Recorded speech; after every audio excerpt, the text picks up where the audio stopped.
everybody. This is Gary Vaynerchuk, host of Wine Library TV, and we're doing the interview format thing, which I'm enjoying quite a bit. And this guest brought some serious thunder to drink, so I'm in an extra happy mood. That's why I'm rocking her hat, her sticker. I'm going to let her introduce herself to the Vayner Nation. Liz, why don't you tell everybody who you are and what you do? Thank you, Gary, and I'm so proud that you're wearing my Thirsty Girl hat. Actually, he has to show you the back of the hat, which of course says... This gets risque. I don't spit. Actually, technically, being a wine professional, it should say I don't spit after 5. But PM? Is it 5? Or 5 glasses? Well, 5. PM. I'll just leave it at 5. 5 is my favorite number. I'll just leave it at 5. It's open. So I'm a wine writer, author, yes. a couple books. Actually, I did a book signing at Wine Library a few years ago. I do a bunch of television. I have a PBS show on the West Coast. I do the Today Show regularly. I consult, and I basically drink for a living. How did that happen? It happened because, you know, we share that sense of passion. It happened because I looked at myself one day, and I was in television and writing, and I said, I was getting into wine, and I said to myself, God, how do I get somebody to pay me to drink? I think what we all ask ourselves. I mean, you know, and so I literally... How long ago was this? This was about, I've been doing this professionally for, 13, 14 years. So it was... And what was your gig at the time, TV-wise? I had my own production company. So I was writing, I was producing here in Northern California. Where did you grow up? I grew up in Chicago. So Chicago girl. Yeah, where, beer is king. Yeah, so when did you come out to the West Coast? I came out to the West Coast probably 18 years ago. Got it. And, but I had grown up, actually, my father was an airline pilot. And I grew up with wine. We traveled a lot, and he was a wine drinker. And so to me, it was always there. It was always there. It was kind of a natural. And so at one point, I just literally said, I love this so much. How do I get to do this for a living? And so I said, here's what I know how to do. Here's what I want to do. Where are the crossovers? And let me try. You blueprinted it. Yes, I did. And so what happened first? What happened first was because I was a wine geek and involved with, I worked harvests with people. I said, I just need to learn as much as I possibly can. And it wasn't like there were a bunch of master sommelier classes like there are now. It was a different era. It was a different era. You had to get your nails done. How old does he think I am? Well, you said 19 years ago. 19 years ago in the wine business, or 13 years ago. It was. I mean, literally, what's happened? Yeah, people. Excuse me. The wine business I grew up in is ancient. No, it's true. People were just learning about oaky Chardonnays. It's true. We've gone through patterns already. It's true. I mean, what's happened in this country in the last 15 years of it's wine? It's incredible. Even in the last 8 years, the last 5 years. That's a very good point. Amazing. Amazing difference. So I literally said, man, I really just want to do something with wine because I had gotten, being a writer and being a television person, host and whatever, I spent every weekend in wine country. I took as many classes as I could. I formed tasting groups. I did what I could to learn about wine. I read every book I could. You were all in. Yep, I was all in. It was my passion. It's what I wanted to do. It was in my DNA. I love it. I love all these triggers. These are all things I believe in. And so it was that moment, that epiphany where you said, "What? How the hell can I do this?" And I literally, looked at it and said, "Okay, here's my friend. Here's my friend. Here's my friend." And they were in the wine world. And one guy just came to me and he said, listen, I just got hired. I was a music magazine publisher. I just got hired by Microsoft. It was 1996. He said, to create their online content. And Gary, I literally remember going, what's online? What the hell is that? It's so cool, isn't it? And so I got hired by Microsoft to create all their sidewalk content about wine. Very cool. And then I got hired by the New York Times Company to create all their internet content in 1998 about wine. So you were really in a good spot there. Yeah. So it was a matter of... So you stumbled in 96, and you're like, oh, okay. And then so you really, by the time the Times came in 98, you started understanding what was going on there. Yeah. That was a real opportunity. It was an amazing thing. And one thing I tell people is, because I do this a lot, I speak to people about, like you do, about how to follow your passion, how to do what you love. And it's a matter of saying, screw it, I don't care if I fail.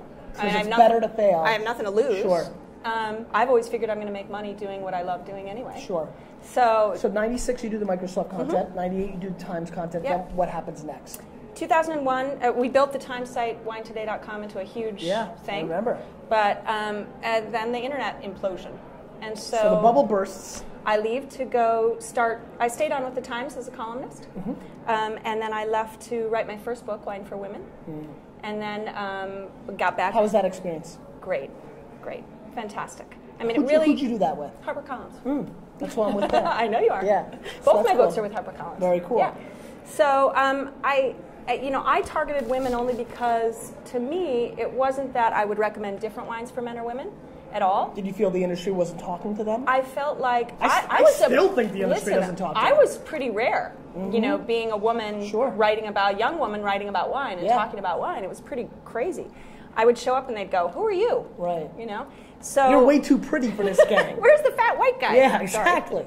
Sure. And so we had him on last. Give me something. Give me something. Give me something. All right, go ahead. It wasn't me. Go ahead.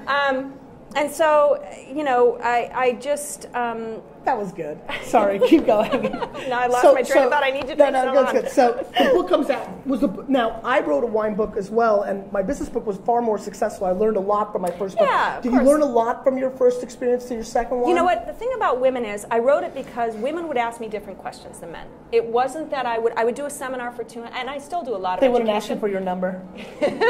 I would hope. No, they asked me more about the technical things about wine. Really? How much oak is this? How much, trying to kind of like who won the you game. You felt, I mean, we're stereotyping, but you felt that they dug deeper? No, it was just that was what came to their mind was let me ask the technical question, the score of the game, right? Let me ask the... I mean, literally, it's funny. When I think about women in wine, literally, I'm obsessed with Jancis Robinson, who I have a relationship with. She's I think fabulous. She's ridiculous. Wonderful. And then I think of like the other pendulum, like early people like Laura Maniac. Do you know Laura? I do know Laura. I mean, who I think was with her in New York. Who I think is uber talented. She's I think there's so many women in the game. But there weren't 10 years ago. No, there wasn't. There was outside 10 years ago, I would say Andrea and Jancis were the only 2 women I even knew. Yeah. I mean, it's crazy. So I think the reason that Wine for Women took off and created kind of an industry perspective of looking at women as a viable, my God, we're the majority of the wine consumers. So it's not that showing those stats. It's not that it's sexist. It's that we just approach it differently. The car companies look at it and go, okay, women we know have 85% of the purchasing power, so let's target women. Sure. So it's about how to integrate it into your lifestyle. And again, there's nothing... So what happened after that? What was starting to happen in those early 2002, 2003? Yeah, I mean, I was writing Wine for Women. We're writing your biography here, just so you're aware. I think I need something to drink. Yeah, let's do that, actually. That's a good point. He's making me work without... Let's seriously give major kudos for you bringing this. Thank you so much. I mean, this is one of my favorite producers in the world, not sparkling wine, period. Salon 88, which is a great vintage. I just want to say I bought Gary a drink. Yes, you really did. That's really what I want to say. I mean, you really pumped me up. When you walked in, I couldn't see the bottle completely, but I'm like, I think that's Salon. I got really excited. So thank you so much. I'm glad. You're welcome. So what started happening in that 02, 03 range? Well, I mean, when Wine for Women came out in 03, it was a lot of excitement about it because it was the first book that really approached females. And I thought, wow, I'm going to get nailed, for being sexist and blah, blah, blah. It wasn't that at all. I mean, essentially, the only real hit I got was the first book signing I did. You've done many of these. First book signing I did, I had a bunch of women, but I had one guy in the back going, why a wine book for women? Why a wine book for women? Blah, blah, blah. And I kept saying, I kept saying, it's not, Where was this? In Chicago, which is my hometown. Nice. I grew up in Chicago. So I kept saying, well, it's not that I recommend different wines for men or women, and I kept going back and forth with him. And finally he said, what are you going to write, a wine book for men? And I go, no, Men Who Wine. That's the next book I'm going to write. Did everybody go crazy and laugh, and then you had to leave because you were so embarrassed and they beat him up in the whole night? No. Oh, darn. That's what I was hoping. All right, and so you had that process, and then what happened? And then just back into a lot of television, CBS Evening Magazine, a lot of, I do my own show now on PBS. Yeah, how's that going? 3 Emmy Awards. And how crazy is that? You've won an Emmy. 3. They're now like toilet paper holders. I just put them around the house. How did that feel like when you won an Emmy? It's great. Was it ridiculous? It's great. I really want to win an Emmy. Okay. I'm going to win one. And an Oscar and a Grammy. Wait to hear me sing. All right. So, I'm good. I can sing too. Are you a singer? I can't sing for shit. So that's been a lot of fun, I That's assume, been right? a great amount of fun. And then writing my second book. Doing that, I do a lot of consulting. Are you still doing the PBS thing? Yeah. And I do another PBS show, Today Show, Lots of television. I mean, basically, what's the consulting? I do a whole bunch of different things. Yeah. So give me a little Swiss Army knife. I built the Kimpton Hotel's Wine Hour program for 5 years. As you know, I started Virgin. Yes. Which you got Virgin. I started Harry and David's wine program. The Kimpton deal you did Kimpton was awesome, right? Yeah. I mean, I'm a Kimpton user. And so we started Cocktail Hour. I mean, so that's you, huh? Yeah, it was me. That's a big coup. I mean, I think it's one of the most progressive They're wine. Fantastic.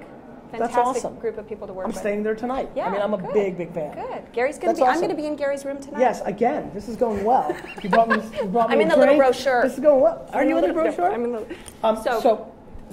Are you still actively, courting and doing these things? Yeah, I do a lot of consulting still. I'm building a wine bar in Louisville, Kentucky, and restaurant and store. I just actually got to go to the Derby for the first time, which Did you wear a big ass hat? I did. I wore a big ass hat. Was it huge? It was hot. Yeah. What was on it? Great. Like a it was parrot? green. Actually, you know what I did? I went shopping for hats. Okay. And I took a guy friend of mine, and we went shopping for hats, and I posted all the options online, and I made the women. Was this a friend or somebody you were dating? Because a guy going to hat shopping is very controversial. It's a friend. It was a friend. That's a good friend. And so I posted, and they picked it, and then for Thirsty Girl, they picked, and I'll tell you about Thirsty Girl, but all the Thirsty Girls picked my hat, and then I went and got the dress to go with the hat. Good for you. Let's talk about Thirsty Girl, because as we're winding down, because we still have to drink some. Let's drink this. I'm going to get him into mezcal. Yeah, I'm a fan. I almost got involved with Richard Betts on his program. So I don't know. Paul Mabry said I drank him under the table, so you better watch out. Well, I think you could do that to me too, because Paul's, Paul. I mean, let's be honest. One drink. Anyway, but so brains. He's got brains. So tell me about the Thirsty Girl. Well, actually, Thirsty Girl came about because I was working on my third book, which I woke up in the middle of the night and said, "Oh my God!" Is that out? It's not out yet. I didn't think so. Next when year. is that coming out? Next year. When?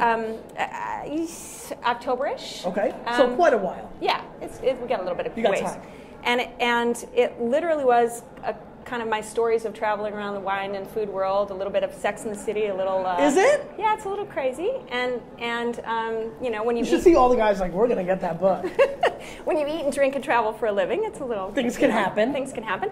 So it's called Adventures of a Thirsty Girl, and I like where this is going. Yes, and so we're working on some TV stuff with that, and we just launched Be a Thirsty Girl website. Yep. And we're doing a BeAThirstyGirl.com. Be a Thirsty Girl. We're working on Thirsty Girl, but it was a porn site, so we have to get over that. Right. And then we're doing a 25-city live tour, Thirsty Girl live events, because it's really about connecting. Women have such an amazing support group. Oop, I'm spilling my salon. I just wanted to go ahead. Women have such an amazing support group and for each other, and so this is really about, thirsty is a great word. It's like living life to the fullest. Thirst. As a branding guy, I like everything that you're talking about. So, it's a wonderful, wonderful project, and I'm thrilled to be working on it. And so the book's going to be called what? Adventures of a Thirsty Girl. Adventures of a Thirsty Girl. But that's not on Amazon yet or anything like that yet. Because you haven't really No, I'll come back and see you, and we'll drink more salon. We'll have you on the show, Yeah. and we'll pimp it, and we'll get it Amazon ranked under 100 in 2 seconds. I love it. Because the Vayner Nation, they support the books. All right, cool. So this is ridiculous. We'll talk about this later. Creamy, beautiful. But I want to talk about this because this is a category that I'm very passionate about. Tell me why you brought this. Friends of mine will tell you that I am a tequila lover. Okay? Yep. And I love tequila so much, sometimes I have to actually take myself and put myself on a tequila timeout. Okay. Which is what I call it a TTO. Don't ask why. You're over there laughing. I'll tell you offline why I put myself in the recent TTO. And so I'm doing a t-shirt actually for Thirsty Girl that says TTO, Tequila Timeout, and then on the back it says Tequila Time In, TTI. So you can just decide what you want.